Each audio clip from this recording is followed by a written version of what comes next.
This video is sponsored by Card Kingdom. You can visit their store by using my referral link in the description below.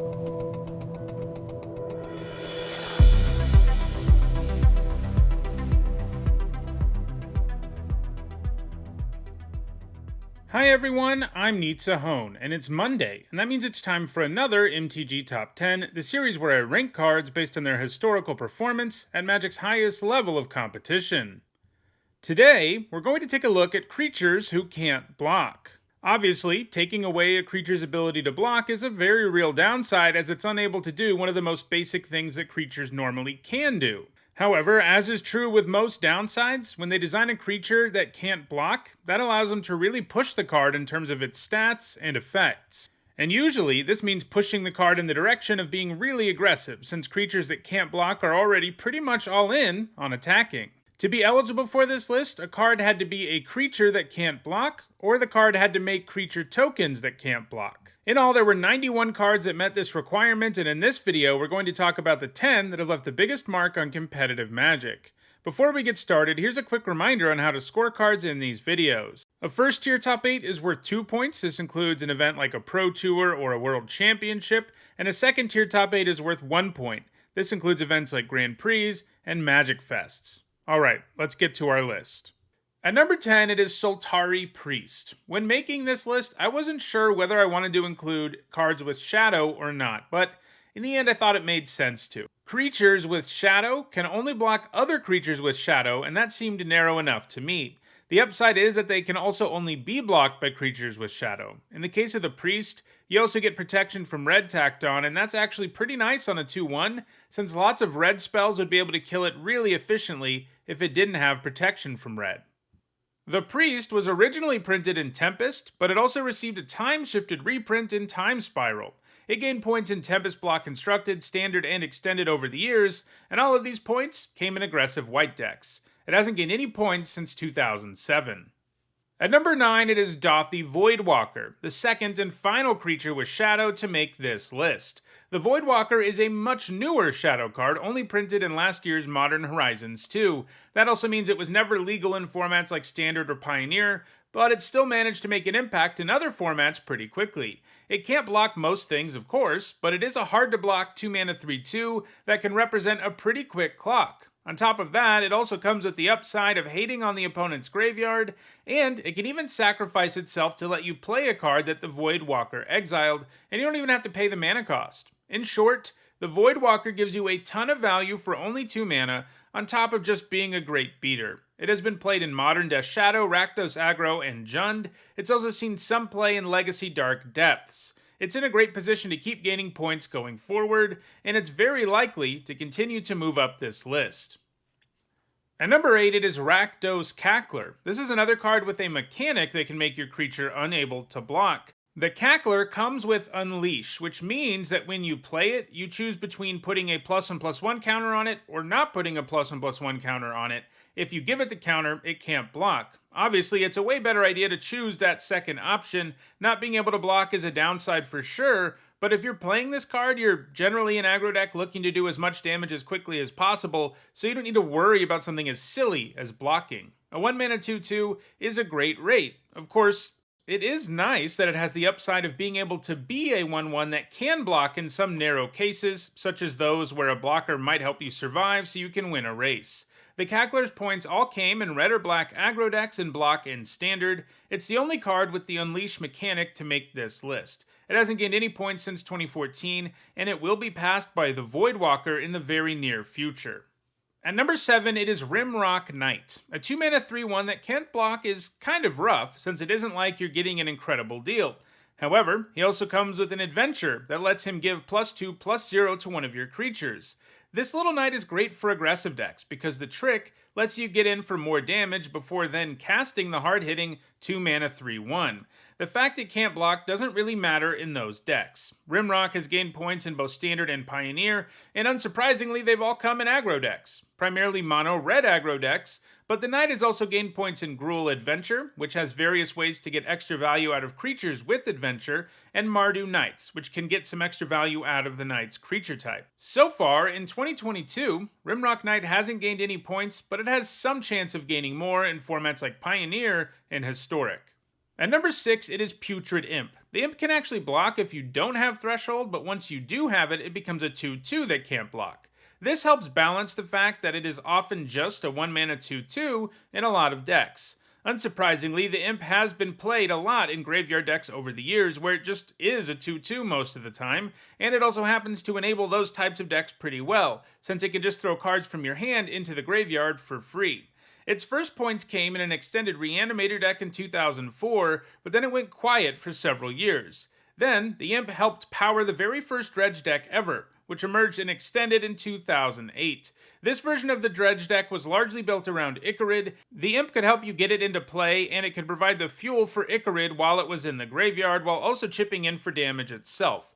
It's also seen pretty regular play in Legacy Dredge and Reanimator decks since 2010. Putrid Imp is still active, putting up points every now and then in Legacy. At number 5, it is Carrion Feeder. This 1-mana 1/1 can't block, and that's probably a good thing because this 1-drop is super powerful. This is largely because it has an incredibly powerful sacrifice ability that lets you sacrifice creatures and put +1 and +1 counters on the feeder. The fact the ability doesn't cost any mana at all is a big deal. Those type of effects tend to be great, not only because it can make the Carrion Feeder huge, but also because it can allow you to pull off various graveyard-based combos. One of the combos it enabled was the infamous Legacy Hulk Flash combo. The plan with that deck is to play Flash and put Protean Hulk into play. You don't bother paying the mana cost, you just let it die. Then the Hulk's ability triggers and you search up Carrion Feeder and Karmic Guide, and the guide brings the Hulk back, which you then sacrifice to the feeder, and then the Hulk dies and you search up Kiki-Jiki, who then copies Karmic Guide, then you get Kiki-Jiki back and make another Karmic Guide, and sacrifice Kiki-Jiki to the Carrion Feeder,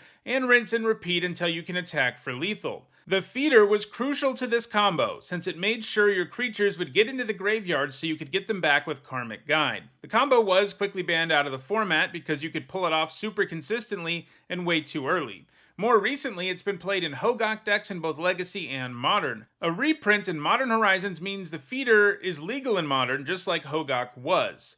While the feeder doesn't exactly have special synergy with Hogak, it gives the deck another axis to operate on. These decks tend to be made up of lots of creatures who come back from the graveyard, often temporarily, and those can provide constant fuel for the feeder, who tends to give you an alternate win condition other than Hogak. Eventually, Hogak got banned in Modern, and Carrion Feeder has largely been quiet since then. It is still seeing play in Legacy Hogak decks, though. At number 4, it is ANAX, Hardened in the Forge. He can block, but his token friends can't. ANAX gives you a ton for only 3 mana, because he gives you a 1/1 token anytime a smaller creature dies, and 2 tokens anytime a creature with power 4 or greater dies, and of course his power is as high as your devotion to red, so it's often more than 3. Making it so those tokens can't block was a good idea, because there's no way he could be this efficient otherwise. One really nice thing about his ability is that he counts himself, so you're virtually always going to come away with something on the board as a result of ANAX, even if he does get killed right away. ANAX really flourished in mono-red aggro decks in Standard. One of the key cards in the deck was Embercleave, and ANAX plus the Cleave can often result in lethal damage out of nowhere, since the Cleave buffs his power by 3 on its own, and if you have anything else on the board, ANAX can suddenly do 14 plus damage. So far, ANAX hasn't gained any points outside of Standard, but it seems like he has some potential in both Pioneer and Historic. At number 3, it is Gravecrawler. This is a 1-mana 2/1 zombie that can't block, but it can be cast from your graveyard if you have a zombie in play, and that's really strong. Wizards of the Coast often makes recursive creatures that can't block, and it makes a lot of sense to do it. The ability to come back from the graveyard is very strong, but making it so the creature can't block keeps it from being too obnoxious, since if it could block, a player could keep bringing back the crawler to chump block every single turn. In Standard, Gravecrawler was mostly played in various black and black-red aggro decks that featured several other zombies. These decks ran things like Mortar Pod, which could give you a consistent source of damage if you sacrifice Gravecrawler to it over and over. In short, the crawler just keeps going at your opponent, and it can keep coming back without too much difficulty in the decks that play it. He's also gained points in modern Vengevine decks where the two creatures can really feed off of each other. It was also played in a legacy combo deck called Zombie Bombardment that sought to just keep hitting the opponent with Goblin Bombardment and Gravecrawler. It was also played alongside Carrion Feeder as a non-Hogak win condition in both modern and legacy versions of the deck, with the Gravecrawler being sacrificable to the feeder every turn for very little investment. Ultimately, both Hogak and Faithless Looting got banned out of modern in an attempt to make graveyard decks less insane in the format. And Gravecrawler sees a lot less play there now, but those kinds of decks are still legal in Legacy, and Gravecrawler continues to be played there. At number 2, it's Bloodghast. Like Gravecrawler, this is a recursive black creature that can't block. In the case of Bloodghast, it comes back every time a land enters the battlefield under your control. It also comes with the spicy upside of gaining haste when your opponent is low enough on life, which is pretty awesome. Most decks it sees play in these days never actually pay the mana to cast it either, which makes it extra crazy. Instead, Bloodghast has found the most success in decks that load up the graveyard and get him into play the first time by simply playing a land. Bloodghast only saw very modest play in Standard, putting up 1 Pro Tour top 8 in a Vampire Tribal deck. Extended would be where it would first see play in the deck that has made Bloodghast such a powerhouse, Dredge. Dredge decks can easily load up the graveyard, and milling your Bloodghasts means you get them back without ever paying any mana for them when you trigger landfall. It's also seen play in Dredge decks in Legacy, Vintage, and Modern. In addition to starting to see play in the Eternal formats, it's another card that was part of Faithless Looting and Hogak decks in Modern. And even after those cards got banned, Bloodghast has continued to gain points in Modern Dredge. And it's also seen a lot of play in Vintage lately in one of the most dominant decks, Bazaar Aggro, which seeks to use the powerful Bazaar of Baghdad to load up the graveyard with lots of recursive creatures that can all come back as early as turn 1 for no mana. So Bloodghast is a great fit there. It's going to keep on gaining points in Legacy and Vintage. However, the number 1 card on this list has a massive lead, and I'm not sure Bloodghast will ever catch it. And that number 1 card is SCRAPHEAP Scrounger, our 3rd consecutive recursive creature that can't block. While it isn't technically a black card, it does have a black identity because of its ability, which allows it to come back from the graveyard if you exile a creature card from your graveyard and pay 1 generic and 1 black. On top of that, the Scrounger has excellent aggressive stats as a 2-mana 3/2, and that's really not a body your opponent can ignore, which makes the fact that it just won't stay dead pretty awesome. It was one of the most played creatures while it was in Standard, especially because you could slot it into pretty much any aggro deck while just splashing black for the ability. It also didn't hurt that there were tons of great artifact payoffs in Kaladesh Standard 2, like Unlicensed Disintegration and Toolcraft Exemplar. Among the many aggro decks it was played in, both Rakdos and Mardu vehicles were the most successful. The Scrounger did go dormant for a while after rotating out of Standard, but the Pioneer format has breathed new life into it. In that format, it's a fixture in mono-black aggro decks, and it doesn't look like that's going to be changing anytime soon. It has a massive lead over the other cards on the list, and it's still quite active, so I think the Scrounger will be at the top spot on this list for a very long time. Well, those are the creatures that can't block that have left the biggest impact on competitive Magic. If you don't care about blocking and just want some super efficient creatures like the ones on this list, check out the description where you'll find a direct Card Kingdom link for each card featured in the video.